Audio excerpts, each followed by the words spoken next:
suspected murderer on the loose this morning after he was mistakenly released from Rikers Island due to a clerical error. 26-year-old Christopher Buggs was let out Tuesday. He is now facing second-degree murder charges for a shooting in Brooklyn in 2018.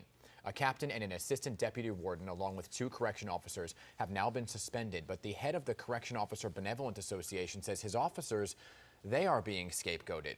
Union President Benny Boscio Jr. joining me now to explain the why in all of this. So good morning to you, Benny. Thanks for being here.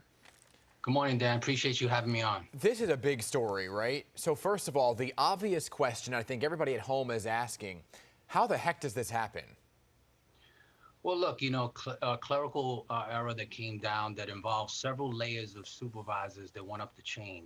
He had a time served on one of his cases and something was missing. But, the rush to judgment when the department has 18 months to investigate an incident before they decide to charge somebody, Yep. The upfront suspensions of 15 days. I'm going to get to that in 1 second. I'm going to get to that in a second. I want to just focus on this clerical error so everybody at home can understand. This is a murder suspect who is being held without bail in Rikers Island until his trial. He's also facing another charge on a contempt charge, right? So something that happened in the courtroom. The judge says, yeah, you get 30 days contempt. That charge is up. It comes up in the computer as time served. Yeah, there'll be something that's sent down saying that his case is time served. And in instances, people have multiple cases. So it came up as time served. Like I said, it went through multiple layers. And it happens, but the scapegoating is the problem that I have, the rush to judgment, because if you have time to investigate this thoroughly, why the suspensions up front? Let the investigation take its course. And since there's such a rush to judgment, where's the accountability for the commanding officer of the facility? So let me she's had multiple things happen under her supervision. Yes, let me explain this. The low-level officers always get the blunt of this. Let me explain what's going on here. Okay, so a captain and an assistant deputy warden, along with 2 correction officers that you represent, they were suspended for 2 weeks. That's what you're speaking of. You say they are being scapegoated. Those 2 officers. If those 2 officers are being scapegoated, do the other 2 need to be disciplined? In what sense? When you say the other 2 employees, the warden?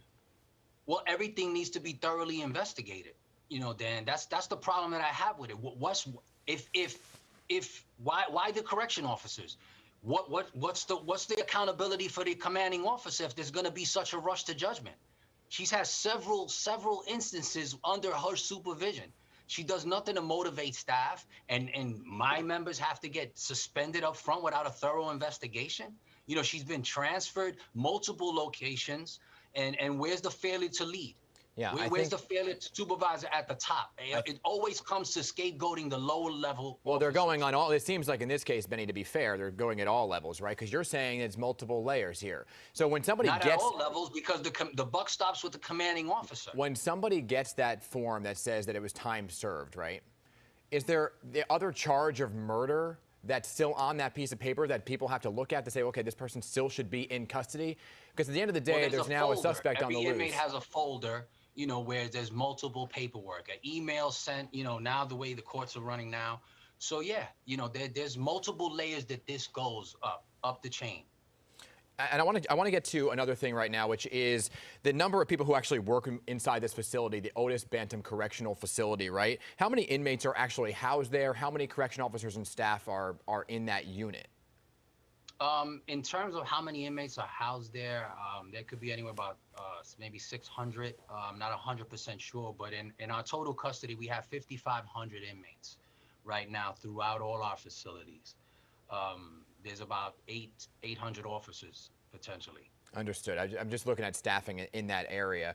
And the city announced earlier this week, Benny, and I want to also focus on this. While this is certainly a big story of this mistaken release, there are also plans that made headlines this week to end solitary confinement, punitive segregation, as you call it, at Rikers following the death of Layleen Polanco. You say, and your union's been saying for a long time, it's a recipe for disaster. Can you elaborate?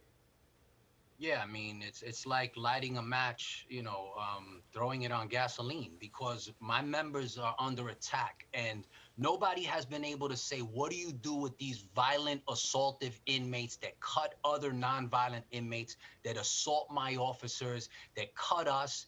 What we have to have the capability to segregate them, to separate them from the population. There's been a 23% increase in assaults on staff. Up last year, it was up 15%. So this is going in the wrong direction. Hmm. And if there's no consequences for inmate actions, then what do we have? They're just going to keep assaulting us with impunity, and all the advocates are concerned about a small population that continue to wreak havoc in our system. Do you agree Why that there? isn't anybody advocating for the inmates that are on the other end of that assault? Do you agree We that have, there's? it's like saying, Dan, it's like saying we shouldn't have jails, Do you right? agree? If you commit a crime in the jail, we separate you and we put you in jail. We have to have the capability to separate you when you commit a violent act in jail. Yeah, I think people are looking at cases like Layleen Polanco, Khalif Browder, and this conversation is one we can have over and over again. There are hearings next week. I'm sure you'll be in attendance to voice your opinion. Benny, we're simply out of time this morning, and I appreciate your voice as always. Thanks for being here. Thank you, Dan. I appreciate you having me.